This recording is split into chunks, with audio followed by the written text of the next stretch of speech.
जय हिंद साथियों, welcome back to the channel. दोस्तों, जैसा कि आप लोग को पता है कि जो बीपीएससी का एग्ज़ाम है वो अभी 26 जुलाई को कंडक्ट होने वाला था, लेकिन किसी कारण की वजह से उस एग्ज़ाम को अभी पोस्टपोन कर दिया गया है और डेट आगे बढ़ा दी गई है। और सुनने में ऐसा आया है कि शायद अब ये एग्ज़ाम जो है सितंबर में होने वाला है। ऐसे कंफर्म नहीं है, लेकिन ऐसा सुनने में आया है कि सितंबर में होगा। और किस कारण से हुआ है तो उसके भी कुछ कारण निकल के आ रहे हैं। फिलहाल मैं इस वीडियो में नहीं बता सकती, वरना ये वीडियो लेंदी हो जाएगा दोस्तों। तो जैसे कि एग्ज़ाम आ गया था, एकदम बिल्कुल 5-6 दिन में होने वाला था। तो जितने भी हमारे बीपीएससी के स्टूडेंट रहे होंगे उनको अपनी बहुत सारी बातें समझ में आई होगी, कमियां समझ में आई होगी, तैयारी में वो क्या क्या कमी कर रहे हैं, रिवीजन कैसे करना चाहिए और कहाँ कहाँ उनकी कमी रह गई है। इस तरह की बातों से बहुत सारी चीज़ें आपको समझ में आई होगी, क्योंकि मुश्किल से एग्ज़ाम में 5-6 दिन ही बाकी था। तो दोस्तों, मैं एक बहुत ही अच्छी प्लेलिस्ट स्टार्ट कर रही हूँ जिसमें कि मैं बीपीएससी के लिए रिवीजन करा दूँगी। क्या क्या रिवीजन कराऊँगी दोस्तों?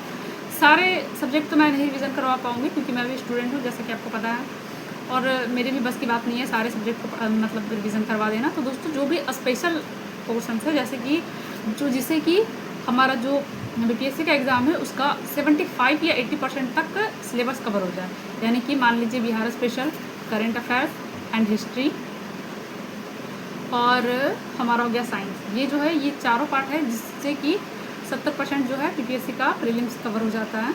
तो मैं इन सब चीज़ों का आपका रिवीजन करवा दूँगी। तो मैं यही कहूँगी कि आप मेरी वीडियो पे बने रहिए और आपको कुछ अच्छा देखने को मिलेगा। वैसे तो वीडियो इतनी सारी है कि कोई क्यों ही मतलब टीचर लोग का वीडियो देखेगा, छोटे मोटे यूट्यूबर का वीडियो क्यों देखेगा। लेकिन दोस्तों, आप यकीन रखिए, मैं बहुत ही अच्छा से आपको करवाऊँगी, क्योंकि मैं भी एक स्टूडेंट हूँ। मुझे भी पता है कि दुनिया में इतनी सारे कंटेंट होने के बावजूद भी बच्चों की तैयारी क्यों नहीं अच्छे से हो पाती है। आप ही सोचिए ना, सालों पहले भी वही प्रॉब्लम थी, आज भी वही प्रॉब्लम चल रही है। मतलब जैसे कि कंटेंट वही है, चीज़ें वही हैं, लेकिन बात ये नहीं है ना कि कंटेंट कितना है। बात मैटर ये करता है कि हमारे दिमाग में गया कितना। और ये सबसे ज़्यादा जो मैटर करता है ना, वो लास्ट का जो एग्ज़ाम का जो लास्ट टाइमिंग होता है ना, 1-2 महीने, उस समय जो बच्चे पढ़ लेते हैं ना अच्छे से और स्ट्रक्चर वे में जो पढ़ लेते हैं वही बाजी मार जाते हैं। और जो बच्चे साल भर पढ़ते रहते हैं लेकिन बिना किसी मतलब अच्छे से उसको डिवाइड नहीं करते हैं सिलेबस वगैरह को, पार्ट को, कि कैसे कैसे पढ़ना है, उनकी चीज़ें इधर उधर हो जाती है और बाद में पता चलता है कि रिवीजन किसी सब्जेक्ट में उनका नहीं हुआ या कोई सब्जेक्ट ऐसा पर्टिकुलर छूट गया, जिसकी वजह से जो है कि एग्ज़ाम बिल्कुल बेकार हो जाता है, यानी कि वो नहीं निकाल पाते हैं। तो दोस्तों, मैं आपको बहुत ही अच्छे से रिवीजन कराऊंगी। मेरी वीडियो को पूरा ज़रूर देखिएगा। और हाँ, अगर आप मेरी वीडियो को देखते हैं तो प्लीज़ मेरे चैनल को लाइक एंड सब्सक्राइब जरूर कर दीजिएगा दोस्तों। मैं अपने चैनल पे अच्छी अच्छी वीडियोस बनाती हूँ जिससे कि स्टूडेंट को बहुत ज़्यादा फ़ायदा हो और बच्चों को समझ में आए कि कैसे कैसे कहाँ कहाँ कमियाँ रह जाती है। दोस्तों, कमी तो सभी में रह जाती है, किसी को बहुत देर से समझ में आती है, किसी को जल्दी समझ में आ जाती है। जो जल्दी समझ जाते हैं उनका रिजल्ट पहले हो जाता है। दोस्तों, ये एक जर्नी है, यहाँ से ना हर किसी को ये चीज़ करनी पड़ेगी। वो बोलते हैं ना कि सफलता का कोई शॉर्टकट नहीं होता है, बिल्कुल सही बोलते हैं, सफलता का कोई शॉर्टकट नहीं होता है। आप जितना देर करेंगे समझने में, उतना ही देर होगा आपको सफलता पाने में। तो इसलिए चीज़ों को जितनी जल्दी समझ जाएँ उतना अच्छा रहता है, उतना जल्दी आपका रिजल्ट होगा। और कर आप सभी सकते हैं। कुछ लोग कहते हैं ना कि मेरे नसीब में नहीं है, ऐसा कुछ नहीं है, नसीब वाली कोई बात ही नहीं है। यहाँ जो मेहनत करेगा वो रहेगा। हो सकता है हर इंसान में कुछ अलग अलग खूबी होती है। कोई ऐसा होता है कि पढ़ता है एक ही बार में याद कर लेता है, कोई होता है कि उनको बार बार मल्टीपल रिवीजन की ज़रूरत पड़ती है, कोई बच्चा ऐसा होता है कि जो है वो आराम से पढ़ने का आदी होता है, यानी कि ऐसा नहीं एग्ज़ाम प्रेशर में होता है ना, एकदम डायरेक्ट पढ़ना स्टार्ट करते हैं 10-10 घंटे और उस तरह नहीं पढ़ पाते हैं। कुछ बच्चे ऐसे होते हैं कि वो एग्ज़ाम टाइम ही पढ़ते हैं और बहुत अच्छा से पढ़ाई करते हैं, इसकी वजह से वो निकाल लेते हैं। तो सभी बच्चों का जो होता है ना, कुछ प्लस पॉइंट, कुछ नेगेटिव पॉइंट, सबके अलग अलग है, क्षमताएँ भी अलग अलग है। बात है सिर्फ उसको समझने की।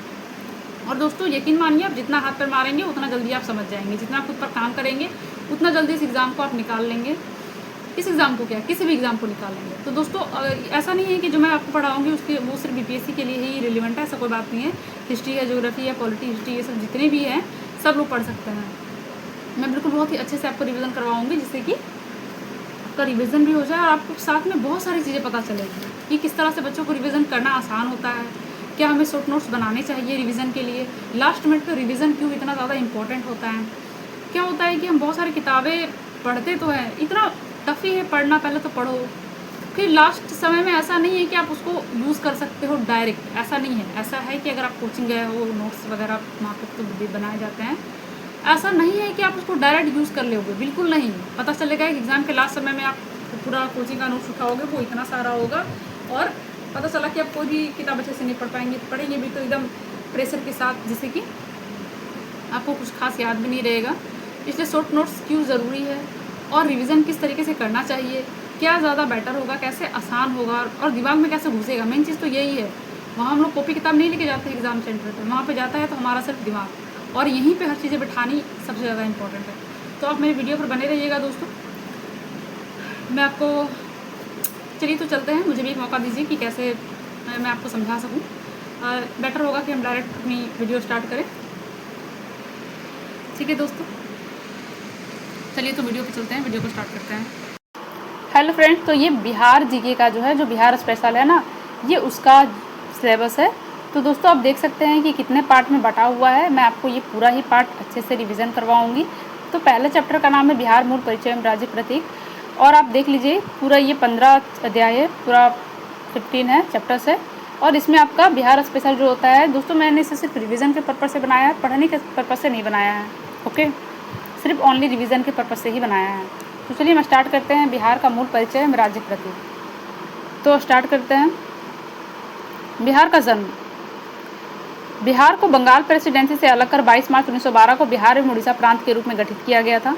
1 अप्रैल 1936 को बिहार एवं उड़ीसा को पृथक किया गया। बिहार स्वतंत्र प्रांत बना। स्वतंत्रता के बाद बिहार 26 जनवरी 1950 को भारतीय संघ का घटक राज्य बना। 15 नवंबर 2000 को दक्षिणी जनजातीय बेल्ट के जिलों को अलग कर झारखंड राज्य का गठन हुआ, जिससे बिहार की अधिकांश खनिज संपदा निकल गई। दोस्तों बीच बीच में कुछ में आपको लगेगा कि बहुत ज़्यादा ओवर भी है, तो दोस्तों वो इसलिए है ताकि वो आपको याद रहे, इसलिए है ताकि उन चीज़ों को आप जब पढ़ें तो आपको वो चीज़ें याद आ जाए कि अच्छा इसकी वजह से ये अलग हो गया था, और ये आपको एग्ज़ाम में बहुत हेल्प भी करेगा। चलिए तो हम आगे बढ़ते हैं। प्रतिवर्ष 22 मार्च को बिहार दिवस मनाया जाता है और 2010 से ये आधिकारिक रूप से मनाया जा रहा है। बिहार नाम जो है संस्कृत शब्द बिहार, अर्थात जो बौद्ध मठ हुआ करते थे ना दोस्तों, तो उसको बिहार बोला जाता था, जो रहने की जगह होती थी। तो इसीलिए तभी से यहाँ की भूमि को बिहार कहा जाता था। तो बिहार का नाम बिहार पर ही पड़ा है, बौद्ध मठ का जो बिहार होता था उसी पर पड़ा है। राजधानी और जनसांख्यिकी, तो राजधानी जो है वो पटना है, और इसका प्राचीन नाम जो है पाटलिपुत्र था। मगध साम्राज्य, मौर्य एवं गुप्त वंश की राजधानी रह चुकी है। इसका जो कुल क्षेत्रफल है वो 94,163 वर्ग किमी है। दोस्तों आप किमी और वर्ग किमी में ना अंतर समझ जाइए, मतलब समझ जाइए कि क्या होता है। मैं आपको यहाँ नहीं समझा पाऊँगी, आप गूगल में सर्च करके देख लीजिएगा, ये समझना आपके लिए बहुत ज़्यादा इंपॉर्टेंट है। ये आपको भी पता रहना चाहिए कि वर्ग किमी किलोमीटर और वर्ग किलोमीटर में क्या फ़र्क है। ठीक है। क्षेत्रफल में 12वां सबसे बड़ा राज्य है। भारत के भौगोलिक क्षेत्र का 2.86% है, यानी कि जो क्षेत्रफल में है ना, ये सब 12वां राज्य सबसे बड़ा राज्य है बिहार। और जो भारत का टोटल भौगोलिक क्षेत्र है ना, उसमें 2.86 है। दोस्तों ऐसे क्वेश्चन में कभी कभी पूछे जाते हैं। और जनसंख्या जो इसकी लगभग है, ये 2011 की जनगणना के अनुसार है, तो 10.41 करोड़ है। भारत का तीसरा सबसे जनसंख्या वाला जो राज्य है यूपी और महाराष्ट्र के बाद, वो बिहार ही है। भारत में जो थर्ड वाला है ना, थर्ड रैंक पर, तो पहला तो आबादी वाला जगह है यूपी, दूसरा है महाराष्ट्र, और तीसरा में जो नंबर पे आता है वो बिहार ही है। और इसका जो जनसंख्या घनत्व है वो 1106 व्यक्ति वर्ग किमी है, और ये 2011 और किसी भी बड़े राज्य का ये सर्वाधिक घनत्व है। इसका जो लिंगानुपात है, ये भी 2011 को जनगणना जो हुआ था ना, उसके अनुसार ये सब टोटल बताया जा रहा है। तो लिंगानुपात जो है वो 918 है, महिलाएं प्रति 1000 पुरुष पर, और ये राष्ट्रीय औसत से कम है। ठीक है, मतलब ऐसे क्वेश्चन पूछ लिया जाता है ना कि क्या जो बिहार का लिंगानुपात है वो अधिक है या औसत है या राष्ट्रीय लेवल पे है, तो वो क्लियर कर रहा है कि नहीं, राष्ट्रीय औसत से कम है। और साक्षरता दर जो है वो 61.8% है। भारत के सभी प्रमुख राज्यों में न्यूनतम है, और पुरुष का 71.2% है और महिला का 51.5% है। भौगोलिक स्थिति, तो जो बिहार का भौगोलिक है, अक्षांशीय विस्तार जो होता है दोस्तों, जिसको हम लैटिट्यूड बोलते हैं, वो है 24 डिग्री। अक्षांशीय विस्तार जो है वो है 24 डिग्री 20 उत्तर से 27 डिग्री 31 उत्तर तक। और देशांतीय विस्तार, जिसे अब लॉन्गिट्यूड बोलते हैं, तो लगभग 83 डिग्री 19 मिनट पूर्व से 88 डिग्री 17 मिनट पूर्व तक। बिहार उत्तर भारत के पूर्वी भाग में स्थित है और लगभग पूर्णतः मध्य गंगा मैदान में आता है। इसकी जो सीमाएं हैं वो यूपी पश्चिम साइड से, मतलब इसकी जो पश्चिम साइड वाली है वो यूपी से, और झारखंड जो है दक्षिण साइड का जो है ना, बिहार का दक्षिण वाला एरिया, उसकी जो सीमा है वो झारखंड से लगती है। और पश्चिम बंगाल की जो सीमा है वो पूर्व के साइड से, बिहार के जो पूर्व साइड का एरिया है वो पश्चिम बंगाल की अंतर्राष्ट्रीय सीमा से लगती है। और नेपाल जो है वो उत्तर में, ये अंतर्राष्ट्रीय सीमा है। यह एक स्थल रुद्ध राज्य है। स्थल रुद्ध का मतलब आप समझते होंगे, मतलब चारों तरफ स्थल है, कोई समुद्र का तट इसमें मतलब चारों तरफ से बाउंड्री के पास नहीं है, उसको बोलते हैं एक स्थल रुद्ध राज्य है। भारत नेपाल सीमा 726 किमी है। दोस्तों ये सब बहुत इंपॉर्टेंट हो जाता है, कभी कभार ऐसा स्टेटमेंट वाइज क्वेश्चन आपसे पूछ लिया जाएगा कि क्या ये स्टेटमेंट सही है या नहीं, तो ये सब भी ध्यान में रखना पड़ता है। तो भारत और नेपाल की जो सीमा है वो 726 किमी है। और ये सशस्त्र सीमा बल यानी SSB द्वारा रक्षित रहता है, अभी भी रक्षित है। पूर्व पश्चिम लंबाई तो ये 483 है, मतलब जो बिहार का पूर्व पश्चिम का क्षेत्र है ना, उसकी लंबाई 483 है। और उत्तर से दक्षिण जो चौड़ाई हुई वो 345 किमी है। पता नहीं दोस्तों ये चौड़ाई और लंबाई वाला क्राइटेरिया हर जगह गलत क्यों दिया रहता है, मतलब पूर्व पश्चिम को लंबाई बोल देता है और उत्तर दक्षिण को चौड़ाई बोल देता है, पर ऐसा ही हर जगह लिखा रहता है, तो हमें भी ऐसा ही पढ़ना पड़ेगा। जो चीज़ें हर जगह एक जैसी हो तो हमें भी वैसे ही पढ़ना चाहिए। और भाषा और लिपि की बात करें तो जो बिहार की राजभाषा है वो हिंदी है, लिपि देवनागरी है इसकी, और उर्दू बिहार की द्वितीय राजभाषा है। दोस्तों ये बहुत इंपॉर्टेंट है, इसको याद रखिएगा कि जो हिंदी है वो पहली राजभाषा है और जो उर्दू है वो दूसरी राजभाषा है, और 1989 में से घोषित किया गया था। और प्रमुख क्षेत्रीय भाषाएं हैं भोजपुरी, मैथिली, मगही, अंगिका, बज्जिका। मैथिली को 2003 में संविधान की 8वीं अनुसूची में शामिल किया गया, अनुसूचित भाषा के रूप में मान्यता। बिहार ने अनेक साहित्य पुरुष दिए, जैसे विद्यापति, राष्ट्र कवि रामधारी सिंह दिनकर, फणीश्वर नाथ रेणु, भिखारी ठाकुर, भोजपुरी रंगपंच के पिता हैं ये भिखारी ठाकुर। और प्रशासनिक संरचना की बात करें तो बिहार में जो कुल जिले हैं वो 38 है, जिन्हें 9 प्रशासनिक प्रमंडलों में संगठित किया गया है। और अनुमंडल जो है वो 101 है, यानी कि प्रखंड अंचल। और प्रखंड अंचल जो है वो 534 है। जो ग्राम पंचायतें हैं वो बहुत ज़्यादा है, लगभग 8463 है। दोस्तों आपसे क्वेश्चन इस तरह नहीं पूछेगा, पर क्वेश्चन इस तरह से बहुत आसानी से पूछ लिया जाता है, जैसे कि आपको दे देगा अरेंजमेंट करने के लिए अनुमंडल, प्रखंड, ग्राम पंचायतें, और बोलेगा कि इसमें से कौन सबसे हाई लेवल पर है, इस तरह से इसको अरेंज करें। तो दोस्तों उसमें भी ये काम आ जाता है, तो इस सबको थोड़ा सा याद रखिएगा आप कि अनुमंडल सबसे ऊपर होता है, उसके बाद प्रखंड होता है, उसके बाद ग्राम पंचायतें होती है। और ये जो प्रशासनिक प्रमंडल होता है ये तो 9 ही है, मतलब आप समझ ही सकते हैं कि कौन हाई लेवल का है। तो इस तरह के क्वेश्चन आते हैं। मुझे लगता है कि शायद एक बार 69 में भी, शायद 69 BPSC में भी एक इस टाइप का क्वेश्चन था, शायद 69 या 70 में होगा, मुझे याद नहीं आ रहा है, लेकिन एक क्वेश्चन इस टाइप का है, उस पर अरेंजमेंट करने के लिए दिया गया था। क्षेत्रफल में सबसे बड़ा जिला पश्चिम चंपारण है और सबसे छोटा जिला जो है वो शिवहर है। और जनसंख्या की दृष्टि से देखा जाए तो सबसे बड़ा जिला पटना है और सबसे छोटा शेखपुरा। दोस्तों ये शिवहर शेखपुरा में लोग हमेशा कंफ्यूज होते हैं। तो दोस्तों क्षेत्रफल की बात की जा रही है, तो क्षेत्रफल के दृष्टि से शिवहर जो है वो छोटा है, लेकिन जनसंख्या की दृष्टि से शेखपुरा छोटा है। प्रत्येक जिले का प्रमुख जिलाधिकारी DM यानी कलेक्टर होता है, जो IAS वर्ग से होता है। इसका मतलब आप समझ ही गए होंगे कि IAS पास करके जाता है। प्रत्येक प्रमंडल का एक प्रमुख प्रमंडलीय आयुक्त डिविजनल कमिश्नर होता है। नवीनतम जिला अरवल है, जो कि 2001 में जहानाबाद से अलग करके बनाया गया था। और इसका विधायकी एवं संसदीय शक्ति की बात करें दोस्तों, ये बहुत ही इंपॉर्टेंट है। जो चीज़ें इंपॉर्टेंट है मैं आपको याद दिला दे रही हूँ कि बिहार में जो लोकसभा की सीटें हैं वो 40 है और राज्यसभा की जो सीटें हैं वो 16 हैं। और आपको पता है कि जो बिहार है वो द्विसदनीय है, तो विधानसभा में जो सीटें हैं वो 243 है निर्वाचित। आंग्ल भारतीय मनोनीत सीट अब समाप्त हो गया है। आपने ये पढ़ा भी होगा कि अब जो होता है जनजातीय वाला सीट अब वो सब समाप्त हो गया है। और जो विधान परिषद की में जो सीटें हैं वो 75 हैं। बिहार में द्विसदनीय विधायिका हैं, तो विधान परिषद जो है वो उसमें सीटें 75 हैं। और विधायिका से जुड़े कुछ मुख्य तत्व, तो बिहार जो है द्विसदनीय विधायिका वाले 6 राज्यों में से एक है, और अन्य है यूपी, महाराष्ट्र, कर्नाटक, आंध्र प्रदेश और तेलंगाना। ये सभी याद रखना थोड़ा थोड़ा ज़रूरी होता है। बिहार विधान परिषद भारत की सबसे पुरानी विधान परिषद है, उसकी उत्पत्ति 1913 तक जाती है। बिहार ने भारत को डॉक्टर राजेंद्र प्रसाद प्रथम राष्ट्रपति दिए। जन्म जीरादेई सिवान में हुआ। मतलब कहने का मतलब है कि बिहार का क्या कंट्रीब्यूशन है, तो वो उसके बारे में बात किया गया है कि बिहार ने पहला प्रथम राष्ट्रपति दिया था, जो कि डॉक्टर राजेंद्र प्रसाद हैं, और इनका जन्म जीरादेई सिवान में हुआ था। लोकसभा में यूपी और महाराष्ट्र के बाद तीसरा सबसे बड़ा प्रतिनिधिमंडल भेजता है। लोकसभा में यूपी और महाराष्ट्र के बाद तीसरा सबसे बड़ा प्रतिनिधिमंडल भेजता है, मतलब कि यूपी का तो है ही सबसे ज़्यादा, जनसंख्या, उसके सेकंड लेवल पे महाराष्ट्र आता है और थर्ड नंबर पे जो बिहार तो ऐसे भी जनसंख्या में है और थर्ड नंबर पे लोकसभा में सबसे तीसरा प्रतिनिधिमंडल यही भेजता है। अब चलिए बात करते हैं न्यायपालिका के बारे में। तो उच्च न्यायालय पटना, उच्च न्यायालय स्थापना 2 सितंबर 1916, स्थान पटना में है। मूलतः बिहार एवं उड़ीसा प्रांत के लिए स्थापित 2000 में झारखंड के अलग होने पर रांची स्थित झारखंड उच्च न्यायालय अलग हुआ।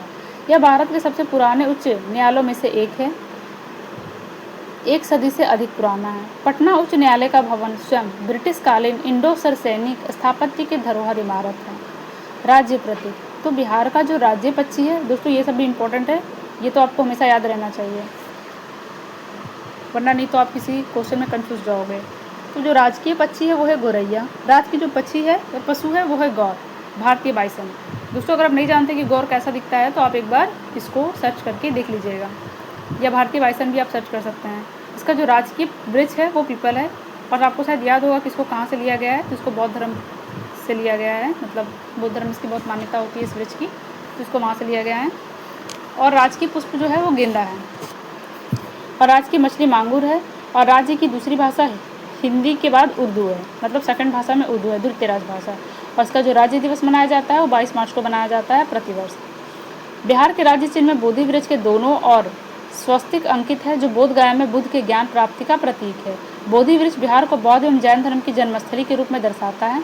बिहार एकमात्र राज्य है जिसके इतिहास में विश्व के 2 सबसे पुराने विश्वविद्यालय रहे हैं, जैसे कि नालंदा जो 5वीं सदी में बनाया गया था, और विक्रमशिला जो कि 8वीं शताब्दी में बनाया गया था। मधुबनी मिथिला चित्रकला बिहार की प्रतिष्ठित लोक कला है। इसका उद्गम उत्तरी बिहार के मिथिला क्षेत्र से है। उपनाम एवं विशेषण, बिहार की पहचान कैसे? बुद्ध की भूमि, बुद्ध ने बिहार के बोध गया में ज्ञान प्राप्त किया। मठों विहारों की भूमि, स्वयं बिहार नाम बौद्ध विहार से बना है।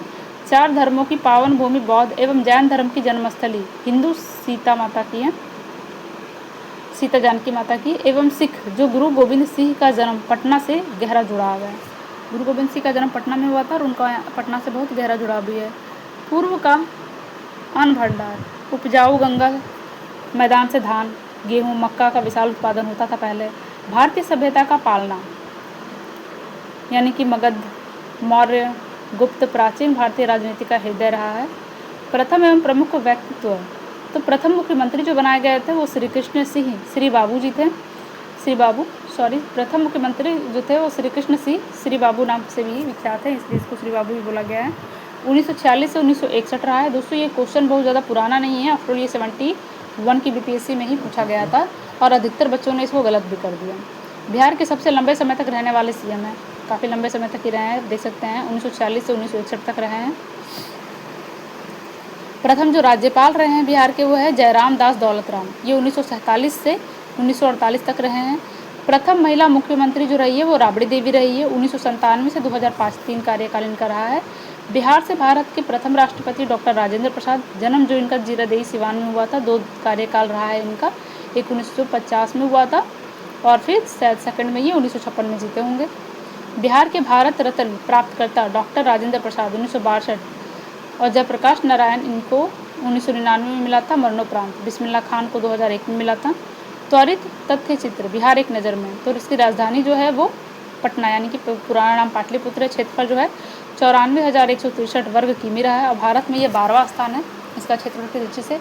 और इसकी जनसंख्या की बात करें तो 10.41 करोड़, भारत में ये तीसरा है। पहला जो है हमारा आपको याद भी हो गया होगा यूपी है, दूसरा महाराष्ट्र है, तीसरा में बिहार है। और इसका घनत्व रहा है वो 1106 वर्ग किमी रहा है, बड़े राज्यों में सर्वाधिक है ये। और साक्षरता जो दर जो रहा है 61.8% रहा है, बड़े राज्यों में ये न्यूनतम है, मतलब ये कम है, ज़्यादा रहना चाहिए। और जो लिंगानुपात है इसका 918 है प्रति 1000 पुरुष पर, राष्ट्रीय औसत से ये भी कम है। और जिले प्रमंडल जो है, जिला जो है वो 38 है और प्रमंडल जो है वो 9 है। और लोकसभा की जो सीटें हैं 40 है और राज्यसभा की 16 हैं। विधानसभा की सीटें 243 है और विधान परिषद की जो सीटें हैं वो 75 है। राज्य दिवस जो है इसका ये 22 मार्च को मनाया जाता है, बिहार दिवस मनाया जाता है। एक पंक्ति स्मरण सूत्र दोबारा से मतलब आपको रिवीजन कराया जा रहा है। तो स्थापना दिवस 22 मार्च 1912, बिहार दिवस झारखंड पृथक्करण जो हुआ था वो 15 नवंबर 2000 को हुआ था। क्षेत्रफल में 12वां है, तीसरा घनत्व है, बड़े राज्यों में सर्वाधिक साक्षरता न्यूनतम है, 38 जिले, 9 प्रमंडल, 40 लोकसभा। दोस्तों एक ही चीज़ को रिपीट कर दिया गया है, चलिए कोई बात नहीं, इससे आपको याद ही रहेगा, नुकसान तो कुछ नहीं होगा। तो 38 जिले हैं, 9 प्रमंडल है, 40 लोकसभा है, 16 राज्यसभा है, 243 विधानसभा है, 75 विधान में है। विधान परिषद में इसकी सीट है और ये द्विसदनीय है। राजधानी इसकी पटना है। उच्च न्यायालय पटना है। स्थापना 1916 में हुआ था किसका? उच्च न्यायालय का। राज्य पक्षी जो है वो गौरैया है। पशु जो है वो गौर है। वृक्ष जो है पीपल है। पुष्प जो है वो गेंदा है। मछली जो है वो मांगुर है। नाम का स्रोत विहार यानी कि बौद्ध मठ से लिया गया है। चिन्ह में बोधि वृक्ष प्लस स्वस्तिक। दोस्तों बोधि वृक्ष तो सबको याद रहता है, लेकिन ये प्लस स्वस्तिक लोग भूल जाते हैं, तो आप इसको याद रखिएगा। प्रथम जो इसके मुख्यमंत्री रहे हैं वो कृष्ण सिंह रहे हैं। बिहार से भारत के प्रथम राष्ट्रपति भी बने थे, वो है डॉक्टर राजेंद्र प्रसाद। और जो मैथिली भाषा को शामिल किया गया 8वीं सूची में 2003 में, और उर्दू को जो द्वितीय राजभाषा में शामिल किया गया वो है 1989 में। दोस्तों तो आज का जो वीडियो है यहीं समाप्त होता है, और फिर आपको इसमें और नेक्स्ट वीडियो भी देखने को मिलेगा। चलिए दोस्तों आज के लिए इतना ही। और अगर आप मेरी वीडियो पर मतलब लास्ट तक बने रही हैं, आप मेरी वीडियो को देखते हैं, तो प्लीज़ मेरे चैनल को लाइक एंड सब्सक्राइब जरूर करिए दोस्तों। और अगर आपको कोई क्वेरी हो, कोई प्रॉब्लम हो, कि अगर आपको लग रहा है कि मुझे कुछ और भी ऐड ऑन करना चाहिए या और अच्छे से बताना चाहिए और धीरे धीरे बोलना चाहिए, या किसी भी तरह की कोई कमी आपको मेरी वीडियोस में देखे, तो आप प्लीज़ कमेंट करके ज़रूर बताइएगा। चलिए दोस्तों आज के लिए बस इतना ही।